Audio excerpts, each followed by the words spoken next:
Ito mga tol, dahil day off natin ngayon, punta tayo sa farm. Tara, let's go!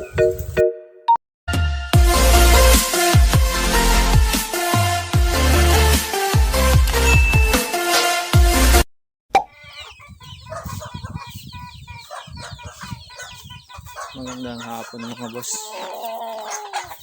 Welcome ulit dito sa Munting Manukan. Tayo ngayon dahil nga weekend tayo ngayon. Ito muna tayo magtambay sa farm.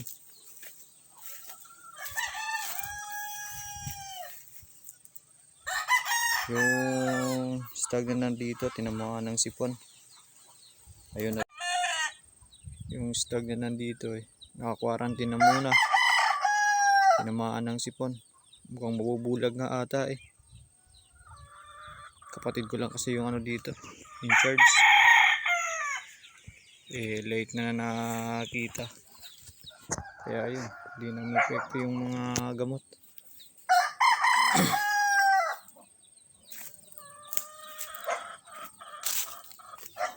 Ano talaga mga tol?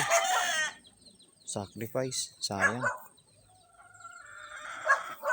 May maganda-ganda sanang mailalaban. Hindi pa para sa atin yun. Ganun talaga. Ito nga pala mga boss, baka maibaba na namin to. Kasi okay naman daw. Nandito yung tito ko ng isang araw. Pinagbitaw-bitaw nila. Okay naman daw yung galawan.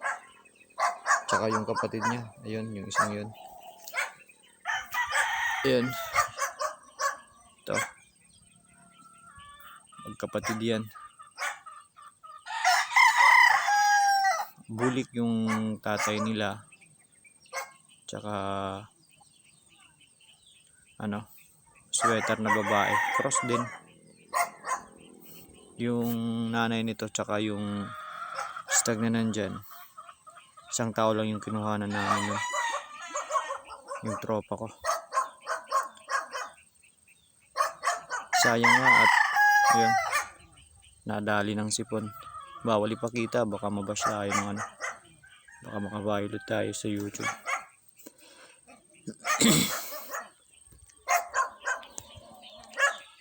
Ito mga tol, pag naibaba to, itong dalawang to, may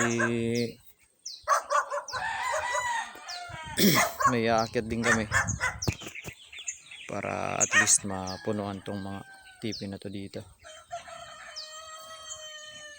Palit lang kumbaga. Wala, nadali tayo.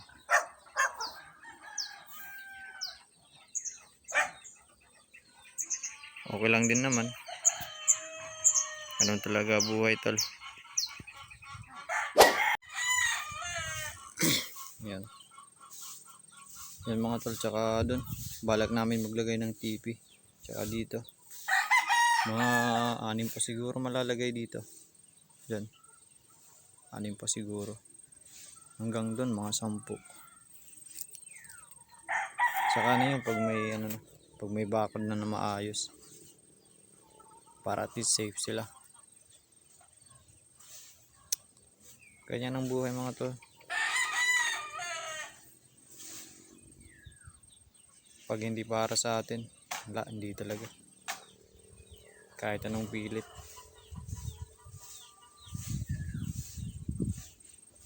Tsaka lalagyan natin to ng dapuan. Maglalagay tayo dyan mamaya. Baka bukas tol, siguro linggo naman gawa tayo ulit ng DIY na TV. Wala, diskarte. Discarding backyard lang tayo. Kung ano yung mga resources na nandyan, yung gamitin natin. Yan. Para makapag-maximize tayo rito. Papaglagay tayo ulit ng mga TV.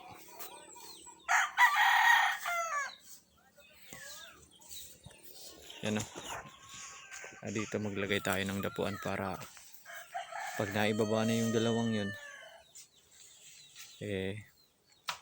okay na rito yung ipapalit sa kanila.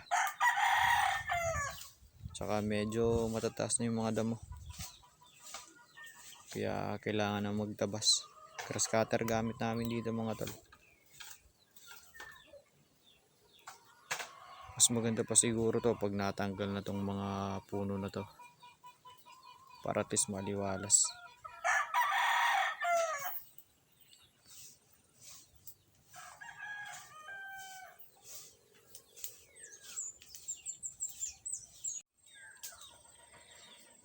Sayang tol. Ito talaga yung pinanghinayangan namin eh.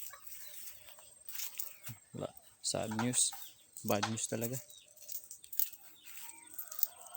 Pero pag naka-recover naman, pakagawin namin broodcock. Wala tayong magagawa. Ganun ang buhay eh. Kung hindi para sa atin eh, wala din tayong magagawa nun. Kaya ito mga tol, samahan nyo ako, gumawa tayo ng dapuan para sa ating tipi.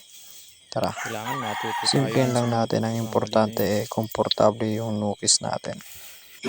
At yun na nga mga tol, samahan nyo ako, gumawa tayo ng dapuan dito sa ating tipi.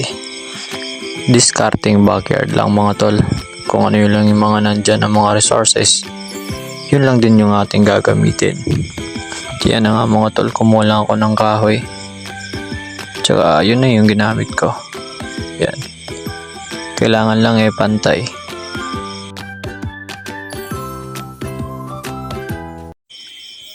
At yun na nga mga tol, ang ating simpleng setup para sa ating tipi.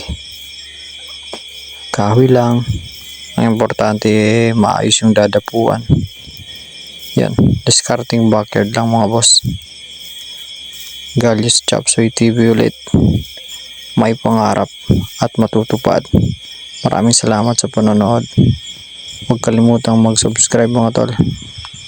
Thank you.